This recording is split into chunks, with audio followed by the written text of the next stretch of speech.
Assalamualaikum warahmatullahi wabarakatuh. Nama saya Lia Febriani dari kelas 11 PS4. Saya akan berceramah yang berjudul Islam dan Etika Bermedia Sosial. Assalamualaikum warahmatullahi wabarakatuh. Alhamdulillahirabbil alamin wassalatu wassalamu ala asrofil anbiya wal mursalin sayyidina wa maulana Muhammadin wa ala alihi wa sahbihi ajmain amma ba'du. Sudah sejak lama para ulama Nusantara gelisah akan kondisi umatnya yang kian menjauh dari nilai-nilai agama Islam. Kegundahan dan keprihatinan itu salah satunya tercermin dari ahli tafsir Indonesia, Quraisy Shihab.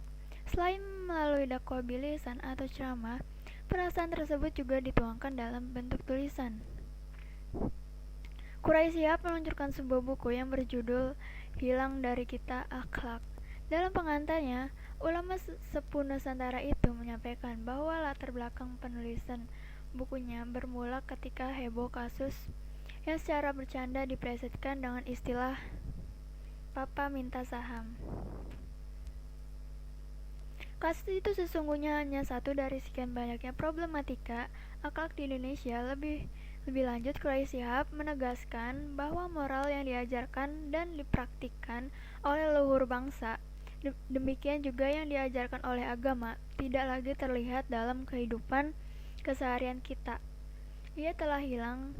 Lanjutnya, padahal ia adalah milik bangsa Indonesia yang paling berharga sekaligus sangat dihargai orang lain. Kritik yang dia alamatkan pada seluruh bangsa Indonesia itu kini benar-benar terasa menusuk dan seharusnya menjadikan penyadaran bahwa etika, akhlak, dan sejenisnya telah lama kita abaikan. Ruang-ruang private, bahkan publik sekalipun sungguh sudah dipenuhi oleh hasrat buas, ujaran kebencian, mengumbar aurat, dan mematikan karakter orang lain. Minus etika, itulah kata yang tepat untuk mengungkapkan realitas kekinian kita. Semakin membuat jantung seakan mau copot manakala mengamati perkembangan paling mutakhir. Betapa media sosial yang seharusnya dijadikan wahana untuk mempererat tali silaturahmi, berbagi pengalaman dan berita yang mencerahkan serta menyejukkan, justru digunakan secara barbar, menyebarkan berita bohong untuk melancarkan serangan pada pihak lain.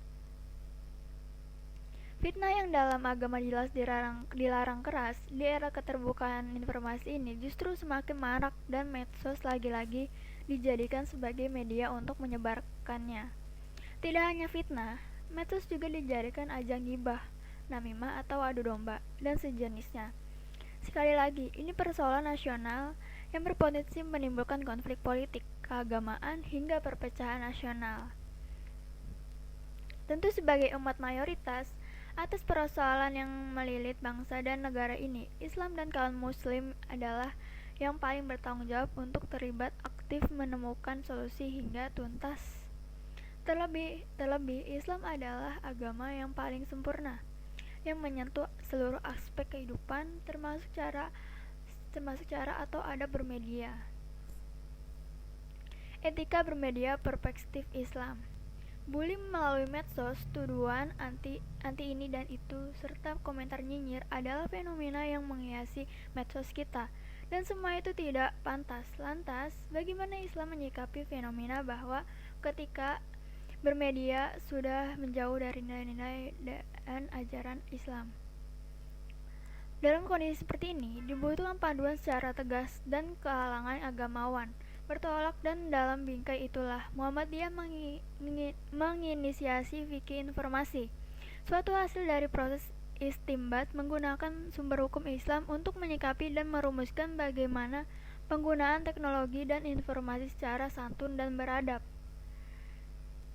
Nantinya, fikih informasi yang diinisiasi Muhammadiyah itu akan diluncurkan dalam bentuk buku. Secara tegas, sesungguhnya ajaran Islam terkait etika bermedia sudah ada. Setidaknya terdapat beberapa etika yang dimaksud. Pertama, tabayun atau cek dan recheck. Benar bahwa Islam tidak alergi terhadap perkembangan teknologi. Dalam Quran Surah Al-Hujurat ayat 6 disebutkan panduan bagaimana etika, serta tata cara menyikapi sebuah berita yang kita terima. Quraisy siap menerangkan bahwa ada dua hal yang patut dijadikan perhatian terkait ayat tersebut.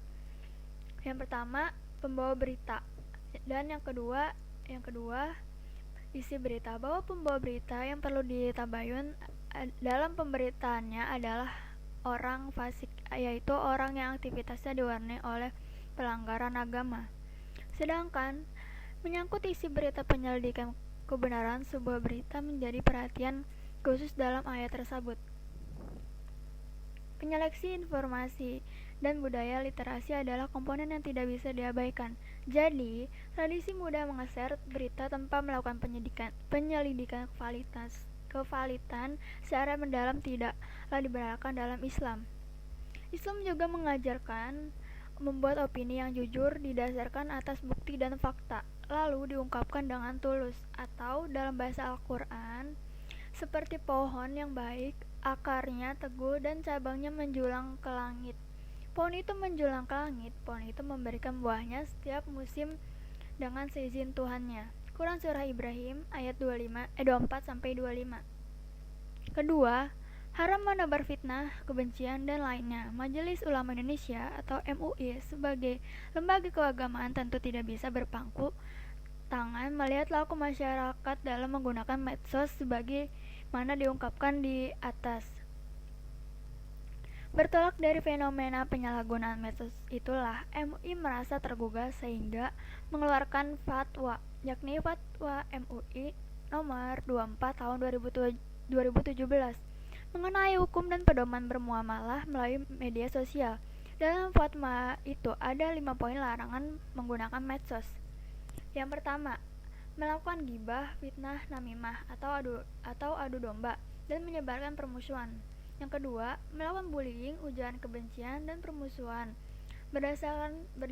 berdasarkan suku, ras atau antara golongan. 3. Menyebarkan hoaks serta informasi bohong meskipun dengan tujuan baik, seperti info tentang kematian orang yang masih hidup.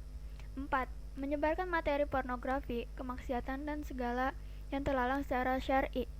6. Menyebarkan konten yang benar tetapi tidak sesuai dengan tempat atau tempatnya atau waktunya. 3. Menjamin dan mengatur kebiasaan ekspresi Smadiria dalam bukunya Hukum dan Etika Media Massa, Panduan Pers, Penyiaran dan Media Siber mengemukakan bahwa Indonesia telah menikmati reformasi serta demokratisasi pers dan penyiaran sejak 1998. Secara yuridis, dalam kurun waktu 1998 sampai 2008 saja, Indonesia telah memiliki 5 undang-undang organik yang berkaitan langsung dengan masalah kebebasan berbicara, kemerdekaan menyatakan pendapat, kemerdekaan pers dan penyiaran serta kebebasan berkomunikasi melalui media dalam jaringan atau online. Bahkan perusahaan pers atau media online tidak perlu mengantongi izin. Silakan beritakan hal apapun dan tentang siapapun. Singkat kata, tren penggunaan media sosial adalah wujud dari kebebasan berekspresi pasca reformasi. Tidak hanya negara yang menjamin kebebasan berekspresi, Islam pun demikian.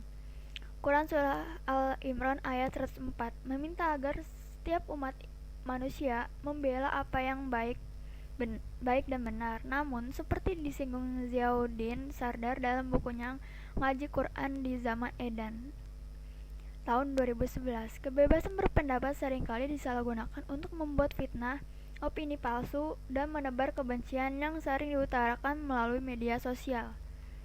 Dalam Islam, laku culas semacam itu dilarang. Oleh sebab itu, Islam mengatur kebebasan berekspresi.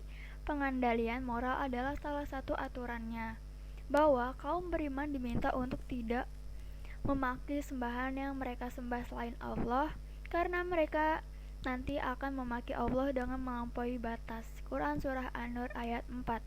Dan juga diminta untuk tidak mengolok-olok yang lain, meskipun orang itu berbeda pendapat. Quran Surat Al-Hujarat ayat 11. Jadi kebebasan berekspresi yang digunakan untuk mengumbar kebencian dan permusuhan dilarang dalam Islam. Dalam pembatasan alias pengendalian hukum dan moral terhadap kebebasan tersebut. Dengan demikian jelas sudah bahwa etika bermedia dalam Islam merumuskan pentingnya tabayun sebelum membenarkan dan menyebarkan informasi. Menyebarkan kebencian dan membuat berita palsu juga dilarang keras oleh Islam. Demikian ceramah agama yang dapat saya sampaikan pada kesempatan ini. Semoga dapat bermanfaat bagi kita semua dan dapat kita aplikasikan dalam kehidupan sehari-hari. Lebih dan kurangnya mohon dimaafkan. Yang benar datangnya dari Allah Subhanahu wa Ta'ala yang Maha Benar, dan yang salah, khilaf atau keliru itu datangnya dari saya pribadi sebagai manusia biasa yang tidak pernah luput dari salah, khilaf dan dosa. Akhirul kalam, subhanaka Allahumma wa bihamdika asyhadu an la ilaha illa anta astaghfiruka wa atubu ilaik.